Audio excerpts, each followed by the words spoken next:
दोस्तों, कैसी चल रही है आपकी निवेश यात्रा? कल बैंक निफ्टी 23,883 पर बंद हुआ, 257 की गिरावट के साथ, और सेंसेक्स 78,675 पर 820 की गिरावट के साथ। सुबह का सीन ऐसा था कि बाजार में हर तरफ अजीब सी बेचैनी थी। लोग अच्छे मूड में थे, लेकिन जैसे जैसे दिन बढ़ा, सेंसेक्स और निफ्टी ने गहरी गिरावट की दिशा में कदम बढ़ा दिए। इसकी शुरुआत कहां से हुई? तो हुआ यूं कि हमारे बैंकिंग सेक्टर ने सबसे बड़ा झटका सहा। बैंकिंग में निवेश करने वाले लोगों को ऐसा लगा जैसे किसी ने उनके पैरों तले से जमीन खींच ली हो। बड़े बड़े बैंकों के शेयर गिर रहे थे, और ये सब इसलिए हुआ क्योंकि देश में कुछ वित्तीय परिवर्तन हो रहे थे।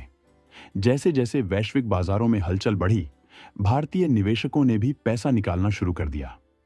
अब बात आती है हमारे आईटी और टेक्नोलॉजी सेक्टर की। टेक कंपनियां जो विदेशी बाजारों से जुड़ी होती हैं, उन पर भी इस गिरावट का असर पड़ा। डॉलर के मुकाबले रुपया कमजोर हो रहा था, जिससे इनके काम की लागत बढ़ रही थी। निवेशकों ने समझ लिया कि महंगाई के कारण टेक कंपनियों को भी कठिनाई हो सकती है। इन सब बदलावों का ऑटो और उपभोक्ता वस्तुओं के सेक्टर पर क्या असर पड़ा? अब जब महंगाई का असर आम जनता पर हो रहा है, तो इसका सीधा असर ऑटो और उपभोक्ता वस्तुओं के सेक्टर पर दिख रहा है। कार और बाइक बनाने वाली कंपनियों के शेयर भी गिरने लगे, क्योंकि पेट्रोल और डीजल की कीमतों में वृद्धि की खबरें थीं। उपभोक्ता वस्तुओं में भी थोड़ी कमी देखी गई, क्योंकि लोगों के पास खर्च करने के लिए पहले जैसा पैसा नहीं बचा। बाहरी हालातों का असर हमारे बाजार पर क्यों पड़ा? यह बात सिर्फ हमारे देश तक सीमित नहीं है दोस्तों। अमेरिका जैसे देशों में ब्याज दरें बढ़ रही हैं, इसलिए विदेशी निवेशक अपने पैसे को सुरक्षित जगह पर लगाना चाहते हैं। जब वहां ब्याज अधिक मिलेगा, तो वो पैसा भारत में क्यों रखें? इसी वजह से हमारे बाजार में गिरावट आई। साथ ही रुपया भी कमजोर हो रहा है, जो एक अतिरिक्त चिंता का विषय है। अब सवाल यह उठता है कि आगे क्या होगा? कुछ विशेषज्ञों का मानना है कि यह केवल अस्थायी गिरावट है, और जो निवेशक धैर्य रखेंगे, उनके लिए यह एक सुनहरा अवसर हो सकता है। लेकिन यह भी सच है कि अगर हालात जल्द नहीं सुधरे, तो और गिरावट देखी जा सकती है। तो कहानी का सार यह है कि शेयर बाजार की चाल समझने के लिए हमें केवल आंकड़ों को नहीं देखना चाहिए, बल्कि उनके पीछे की कहानी को समझना चाहिए। बाजार के आज के माहौल ने हमें यह याद दिलाया है कि यह जगह हमेशा उतार चढ़ाव से भरी रहती है। अब देखना यह है कि आने वाले दिनों में यह गिरावट एक नई ऊंचाई में बदलती है, या निवेशकों को सोच समझकर कदम उठाने का संकेत देती है।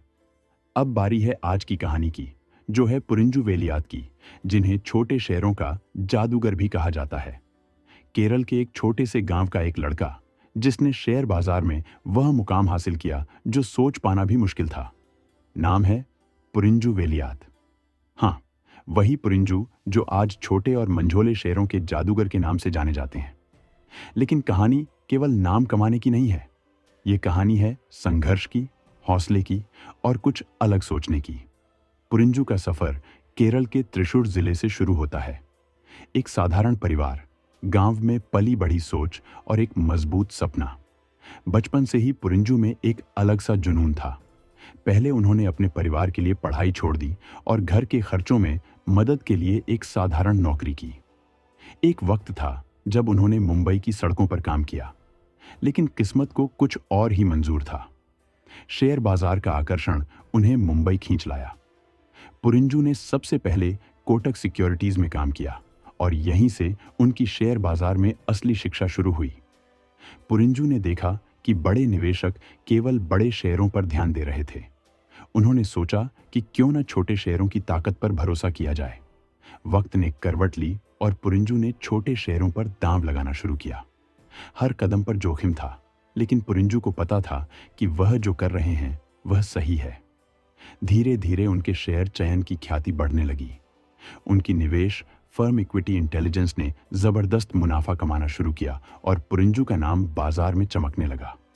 पुरिंजू का मानना था कि शेयर बाजार में निवेश के लिए केवल बड़े नाम ही नहीं, बल्कि छोटे और कम मूल्यांकन वाले शेयर भी हैं, जो बड़े मुनाफे का मार्ग बना सकते हैं। आज उनकी कहानी हर छोटे निवेशक के लिए प्रेरणा है, जो शेयर बाजार में कुछ बड़ा करना चाहता है।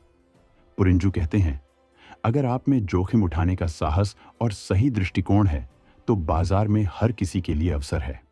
आज के सेशन में बस इतना ही। कल फिर मिलेंगे, इसी समय, इसी जगह, लेकिन नई अपडेट्स के साथ। तब तक के लिए धन्यवाद।